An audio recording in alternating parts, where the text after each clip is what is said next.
الحمد لله تعالى نحمده ونستعينه ونستغفره ونعوذ بالله من شرور أنفسنا ومن سيئات أعمالنا من يهده الله فلا مضل له ومن يضلل فلا هادي له وأشهد أن لا إله إلا الله وحده لا شريك له وأشهد أن محمدا عبده ورسوله صلى الله عليه وعلى آله وصحبه وسلم تسليما كثيرا.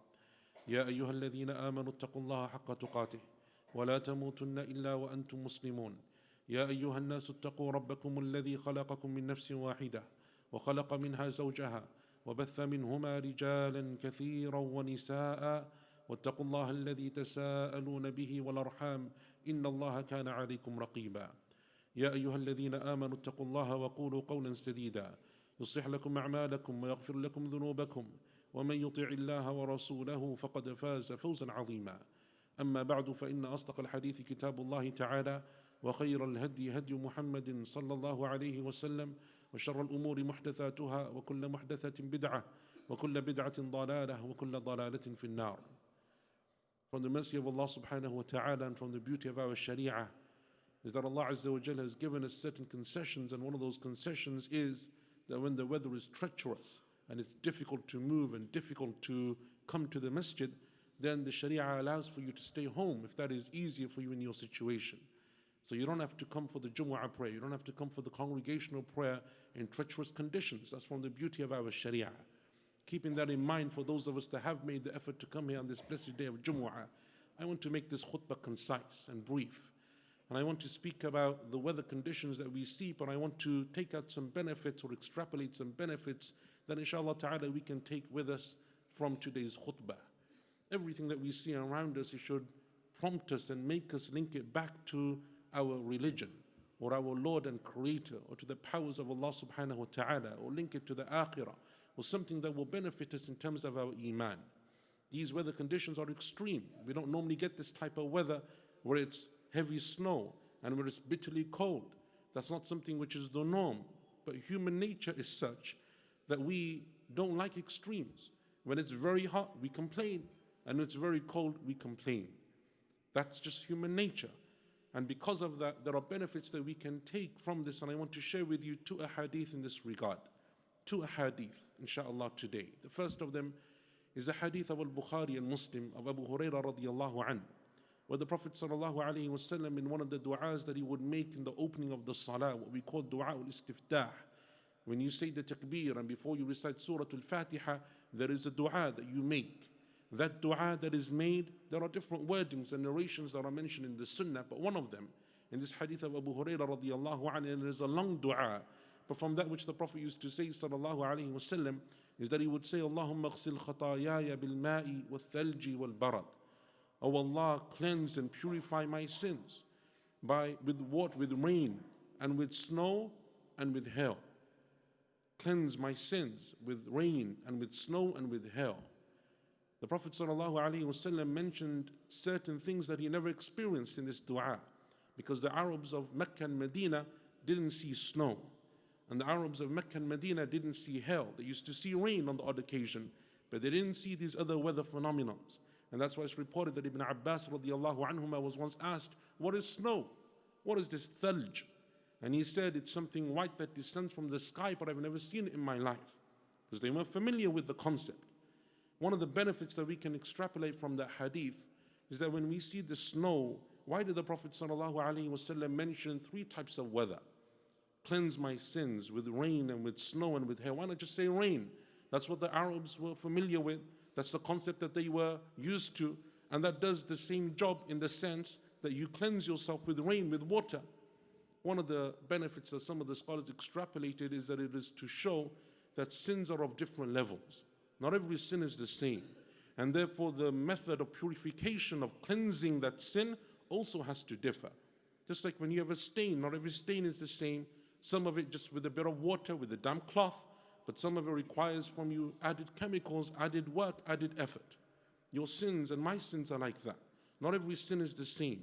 Some of the sins that we commit are small, and some of them are major. Some of them include others and oppression that we may commit towards others. They're not all of the same scale. So the Prophet ﷺ mentioned more than one way of cleansing to show that he was asking Allah Azza wa Jal for forgiveness for more than one level and type of sin. That's the first hadith and the first benefit that I wanted to share with you. The second benefit is that when we see this extreme cold and this bitter weather, one of the things that Allah Azza wa Jal mentions in the Quran is that the people of Jannah, when they enter into Jannah, will be saved from the extremities of weather. They will be saved from such extremes, because from the delights of Jannah and the reward for its inhabitants and its people, may Allah make us from amongst them, is that they will only have that which will earn them or give them pleasure and joy. Never will they have to worry about it being too hot or it being too cold.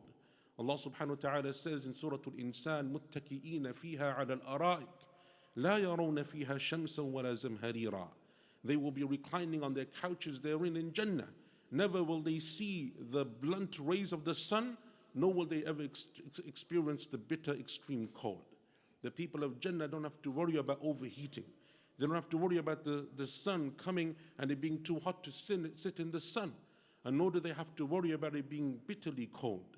Allah Azza wa Jal mentions about the people of the fire, on the other hand, in Surah Sad, that when they will enter into the fire, هَذَا فَلْيَذُوقُوهُ حَمِيمٌ وَغَسَّاقٌ, they will be made to taste therein boiling, scalding water and scalding pus. وَآخَرُ مِنْ شَكْلِهِ أَزْوَاجٌ, and other types of torments that Allah will prepare for the people therein. Ibn Mas'ud radiallahu anhu said in the tafsir of that surah, or that verse, he said, such as, the other types of torments, such as az-zamharir, the bitter cold. The Prophet told us sallallahu alayhi wa sallam in the hadith of Al-Bukhari and Muslim, of Abu Hurairah radiallahu anhu, اشتكت النار إلى ربها فقالت أكلت بعضي بعضا. The fire complained to Allah Azza wa Jal. It spoke and it complained to our Lord subhanahu wa ta'ala. How, in which way, in which manner, we don't know. But we believe it because the Prophet told us sallallahu alayhi wa sallam, and he only speaks the truth. It complained to its Lord and it said, oh Allah, parts of me are devouring other parts. أكلت بعضي بعضا. Because the ferociousness, because of the severity of the punishment of the fire and its flames and its heats, it is devouring parts of itself. فَأَذِنَ اللَّهُ لَهَا بِنَفَسَيْنِ. So Allah Azza wa Jal gave it permission to take 2 breaths, one in the summer and one in the winter. فَأَشَدُّ مَا تَجِدُونَ مِنَ الْحَرِّ وَأَشَدُّ مَا تَجِدُونَ مِنَ الزَّمْهَرِيرِ. So the Prophet said sallallahu alayhi wa sallam, the extreme heat of the summer and the bitter cold of the winter, it is from the effects of those 2 breaths of the fire of hell. May Allah save us from that. Allah Azza wa Jal tells us therefore that there will be extreme bitter cold within the fire. A cold that is so cold and it is so bitter, as some people now say, scientists say, that extreme cold can actually make you feel a burning sensation. Because in your skin, the receptors of temperature that tell you that it's too hot or too cold are the same thing. It's the same thing. And sometimes when it is extreme in those conditions, especially in the cold, it makes you feel like you're overheating, that you're burning. And Allah knows best, it's reality, but again, we believe that it is something which is in the fire, that there will be that bitter level of cold within the fire. Whereas the people of Jannah are saved from that. And so when we see these extreme weather conditions, one of the things that it should bring to our mind is that we have, Allah Azza wa Jalla has given us those ways of keeping ourselves warm in this climate. We have ways that we can clothe ourselves, our houses and homes can be heated, that we can save ourselves for the most part from those extreme weather conditions. But the people of the fire and the fire, they will not find any such relief. They will have the extreme heat of the fire and the bitter cold of the fire. It is said that Ibn Abbas radiallahu anhuma said in one of his narrations of the tafsir of these verses, he said that they will go from one extreme to the other. Either it will be so hot that it will be unbearable for them, or it will be so bitterly cold that their bones will feel like they are shattering and breaking, and it will be unbearable for them. That is the 2 extremes of the punishment of the fire. But the people of Jannah say from that, may Allah Azza wa Jal make us from amongst those people. بارك الله لي ولكم في القرآن والسنة ونفعني وإياكم بما فيه من الآيات والحكمة. أقول قولي هذا واستغفر الله لي ولكم لجميع المسلمين من كل ذنب فاستغفروه إنه هو الغفور الرحيم. بسم الله والحمد لله والصلاة والسلام على رسول الله وعلى آله وصحبه ومن والاه وسلم تسليما كثيرا. أما بعد. Ibn Taymiyyah rahimahullah ta'ala, in one of his works and commentaries of certain verses in the Quran, he mentions that when Allah Azza wa Jal spoke about the munafiqeen, the hypocrites at the Battle of Tabuk, those who stayed away from the battle, and those who didn't want to partake in the difficult journey in the summer, because the Battle of Tabuk took place in the summer, hot months, and the companions had to travel throughout the desert. They didn't want to go out in the summer because of the extreme heat. فرح المخلفون بمقعدهم خلاف رسول الله وكرهوا أن يجاهدوا بأموالهم وأنفسهم في سبيل الله وقالوا لا تنفروا في الحر. They said to one another, it's too hot to go out, too hot to travel, too hot to go and fight. قُلْ نَارُ جَهَنَّمَ أَشَدُّ حَرًّا. Say to them that the fire of hell is far greater in its heat and its severity than any heat that you may experience in this dunya.